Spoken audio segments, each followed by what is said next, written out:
Okay. All right, so thank you for joining us today at JALT International 2020. Please welcome Dr. Tamara Swenson and Professor Junko Yamamoto, who will be presenting Nearly Paperless, 9 Years of iPads for All. Please go ahead. Thank you very much. I'm going to be sharing our presentation. One of our presenters, Brian Tiemann, was not able to make it today, so we recorded it yesterday. And here it goes. And let's start the play. Hi, I will go mute. I'm Brian Tiemann, and my partners and colleagues from Osaka Jogakuin University for this project are Junko Yamamoto and Tamara Swenson. Thank you for your interest in our talk today. We all are keenly aware that things change, and 2020 has been a year of changes. This presentation was supposed to be titled Nearly Paperless, 9 Years of iPads for All, when the focus of our research was on the evolution of iPad use at Osaka Jogakuin. However, the world shifted in February after we submitted our proposal, and so our research best made plan was no exception. The revised research plan is to explore how having iPads had an impact on the students' experiences during the pandemic. Therefore, before you get too heavily invested in watching this presentation, here is the revised focus. Next slide, please. So this is the revised presentation. Our new title is Students' Views on ICT for English Language During the Pandemic. And in case you are wondering, ICT stands for Information and Communication Technology. Next slide, please. First, I want to talk about our university, the site of this research, and then our ongoing project. We have a very technology and Apple-friendly university that started universal iPad use from 2012, and we have been doing it every year since then. Our first survey looked at students from the early years of iPad usage. This year, there was a lot of back and forth between the faculty and administration about what to do, as it was not clear what should be done in response to the pandemic. Finally, at a very late date, we decided to have a staggered start. We started teaching only upper levels online for 2 weeks and then began the first year classes. This gave teachers a chance to ease in slowly and gave the school a chance to figure out how they would distribute iPads this year, since it had always been done in person before this year. So our first year students didn't have their iPads yet, so we couldn't expect them to be able to work online, and so they wanted to get those to them first. Teachers were free to handle the classes as synchronous, asynchronous, or mixed. As you might imagine, skill in ICT accelerated for teachers and students. So in the revised project, we decided to look at ICT and iPad use for L2 learning during this emergency remote teaching period. Next slide, please. So from the previous research, here are a few things we know about ICT use and students' attitudes at Osaka Jogakuin. We know that they are generally positive about the use of iPads for language study, as well as for other subjects, and that they have a high tolerance for technological ambiguity, which means that they are good at adapting to new ICT demands. A survey of students showed that there was significant differences between students by year in school in their use of iPads and the frequency of use outside of classes and for the courses, and in the installation of applications beyond those initially placed on the iPad by the school's IT staff. And first year students used iPads significantly more, which is not surprising, as the first year English course materials are delivered by iBook installed on the students' iPads. Students in the second to fourth year used the iPad far less, as teachers were not required to use it for delivery of course materials.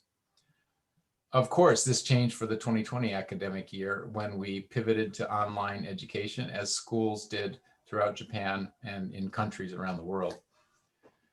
We did know that all of our students had the tools to get online and the basic skills needed to do so. So this was unique for our students. A lot of other schools were stuck thinking, oh, students are using iPhones or they're using a desktop computer or whatever they happen to have. So that was quite interesting. So at least we knew all of our students had iPads. Next slide, please. So as I said, we plan to look at our students once again, as we did in 2016, but as classes went online. We found ourselves in a situation where teachers were adapting as they went and revising their approach day after day as they got experience. Teachers use several platforms, including Google Meet, Zoom, and YouTube video for delivery of materials, and communication between students and teachers was mediated using many different things such as Line, email, and learning management systems chats.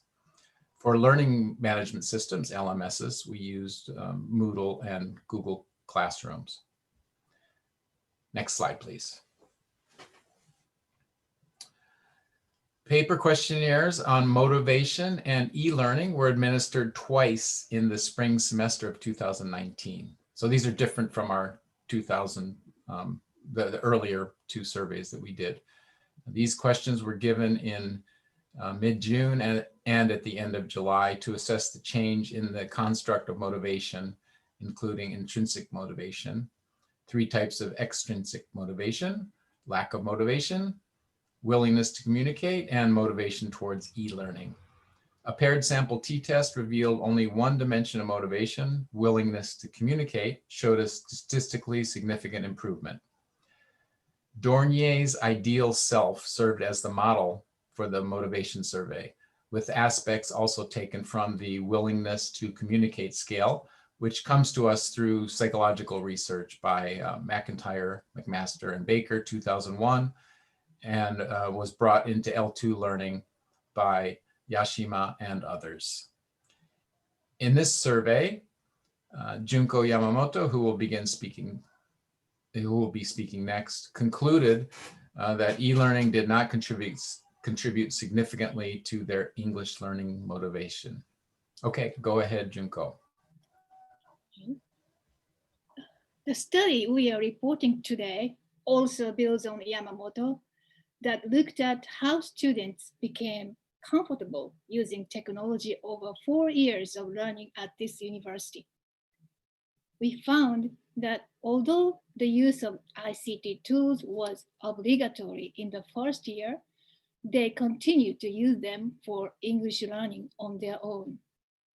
They showed positive approach to ICT-based English education that school offers. Also, they helped each other to improve their ICT skills.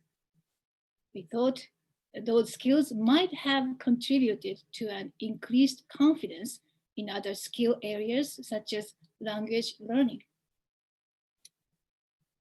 Based on our findings, we developed these research questions. We needed to know what device they used and how they built their confidence in ICT skills during online classes in 2020. Also, we decided to examine how they characterize online learning skills and whether those skills have contributed to their confidence and motivation in learning English. To find answers to the research questions, we conducted interviews and a survey. We interviewed 5 students, and the interview data was analyzed qualitatively. The survey participants were 76 students, and the data was collected through a Google form, which was distributed to several classes at the university. Here is how we selected interviewees. Based on their TOEIC test scores, 2 or 3 students were randomly selected from the top, middle, and bottom levels. Finally, 5 students agreed to participate. Class TOEIC mean score was 365, and participants' mean score was 439. So it seems they did a pretty good job. We are using pseudonyms for these 5 students. TOEIC scores for April 2019 and the recent scores for August 2020 after the online classes are shown. All of them are increasing their scores, but Yoko's growth is particularly notable. We conducted semi-structured interviews to explore their participants' thoughts about their ICT use during the pandemic. Basically, I made sure to ask these prepared questions to get answers to our research questions. Student answers to the interview questions were cut into discrete groups of usually 1 or 2 sentences. They were then coded for comments regarding devices and then other references to ICT. These ICT comments were further coded for whether they were regarding English or more general aspects of ICT. Furthermore, they were coded for references to motivation, and finally, positive or negative affective positions were noted. In rare cases, it was necessary to also code for neutral. Here, you see that the tokens for each student ranged from about 50 to 100 for the 5 interviewees.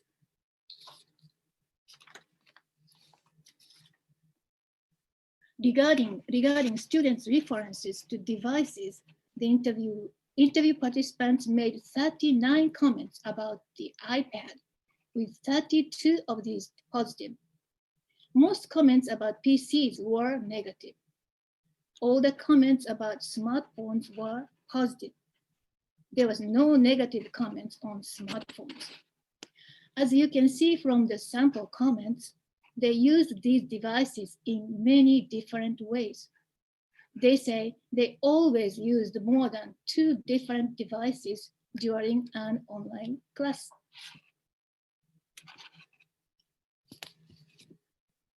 This is a summary of comments on motivation and impact on English of ICT. Each student talked about how they used ICT for in-class and out-of-class English learning. There were 64 references to ICT impact on English compared to 34 on motivation. References were mainly about online English classes and some kinds of e-learning tools and English learning internet sites.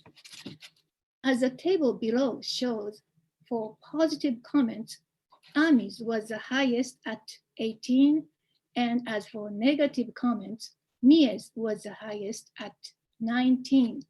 So let's look at their comments in the next slide. Ami said she could speak English more in online classes.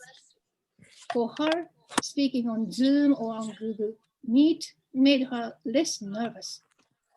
On the other hand, Mie had difficulty understanding during class and asking questions during class. So she asked by mail, but that was hard for her too. As for comments on motivation, Ami eagerly talked about her outside of class study. Intrinsic motivation was observed in her statements here. She said she studied using her iPhone whenever she could. Similar experiences were expressed by other students. So English learning apps are very useful for them to learning in their spare time. But here again, Mie expressed her concern about failing classes. Her worries seem to have affected her motivation negatively. In this new learning environment, teaching methods, grading methods, and everything is different. sometimes students, especially lower level students like me, may not be able to cope with these changes. So we must make sure they receive proper support from teachers. This slide shows tokens coded for ICT's impact in general and its impact on motivation in general, which are not directly related to English learning. As you can see, there were more negative comments than positive comments. Like Chie, some students expressed their high hopes to use ICT skills in the future. She said, I hope my ICT skills will be useful when I start working. However, there were more negative comments like Seiko. At home, I could not concentrate well during spring term and my motivation got lower and lower. Positive comments for ICT general impact was mainly about their building up of confidence using devices, sending assignments, receiving feedback, making presentations online, and so on. Seiko stressed this point in her comment. I think online classes helped me overcome my fear of ICT. Negative comments for ICT general mostly concern their physical and mental issues, including eye strain, loneliness, and depression. Also, they complained of internet connection issues and lack of communication or peer pressure among friends. Like the one expressed by Chie, she said, I needed peer pressure from my classmates. It seems online classes did contribute to building their confidence, but not contribute so much to increasing their general motivation. Online classes can affect students both positively and negatively. So we need to discuss ways to create the best possible environment for our students by continuing to listening to students' voices. And next, Tamara will summarize the whole presentation, and before that, she will summarize the result of our survey. Now, go ahead, Tamara. So first, the survey that we did, we had 76 students responded. It was done in October after we were back in face-to-face classes. And you can see that, unsurprisingly, all the students reported use of their iPad for their online classes. And you can see the distribution of PC and smartphone use during the online period in spring of 2020. All of the students agreed rather highly that they improved their ICT skills. You can see that more than 70% at all years agreed, and unsurprisingly, the first year students showed the highest agreement with statements that their ICT skills had improved. Next slide, please.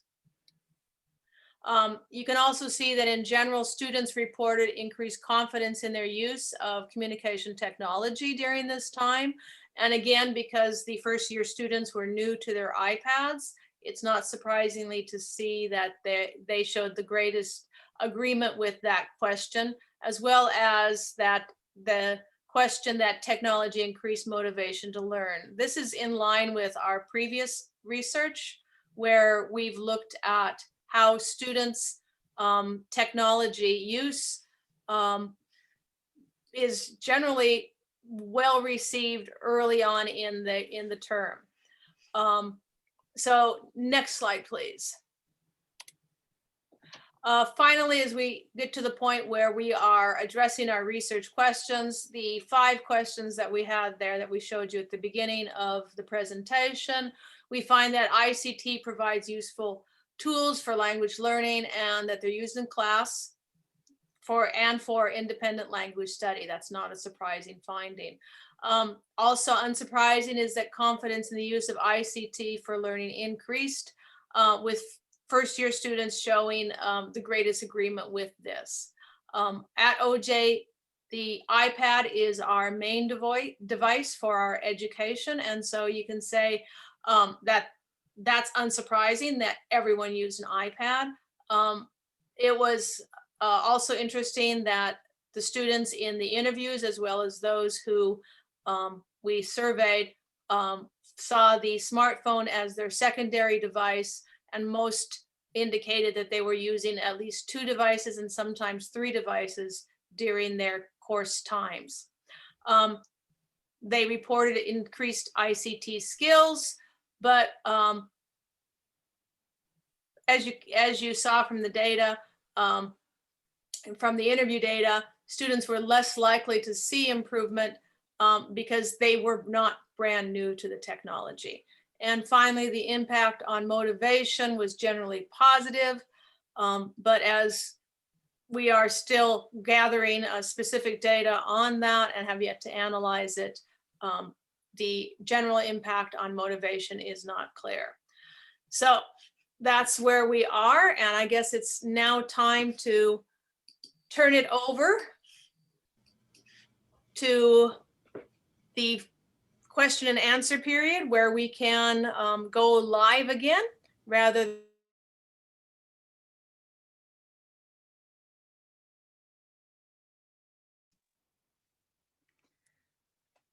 Okay, Thank you.